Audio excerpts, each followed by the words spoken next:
In this video, I'm going to show you how to combine two photos on your iPhone. So the first thing we need to do is just go and open up the Shortcuts application on your iPhone. Now, if you're not sure where this app is located, then you can just use the search box to go and search for Shortcuts and open up the application from here.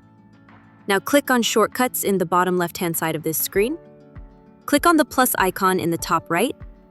Click on where it says New Shortcut at the top of this window, and click on Rename. Now, we're just going to give this the name of something like Combine Photos, and then you can go and press Done.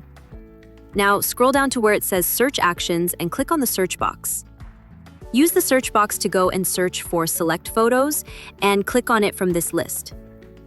Click on the blue arrow to the right-hand side of Select Photos. Make sure Select Multiple is selected. Now click on the search box at the bottom of this window.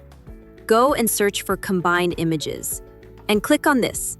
Now by default, it's going to be set to combining images horizontally.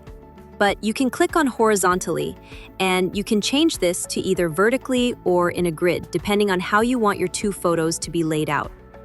Now click on the search box once again, go and search for Save to Photos, and click on this. You can then click Done in the top right-hand side. Now from the Shortcuts tab, you should be able to see Combined Photos at the top of this page.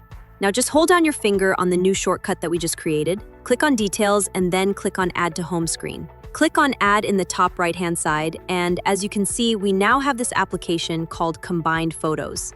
Go and open this up. You can then go and select the two photos that you want to merge together and press Add. You can then go and open up the Photos application on your phone. And now at the bottom of my camera gallery, you can see we have this new photo that's been created, and here's our two images side by side. Let me know in the comments if you did find this video helpful, and I'll see you with the next one.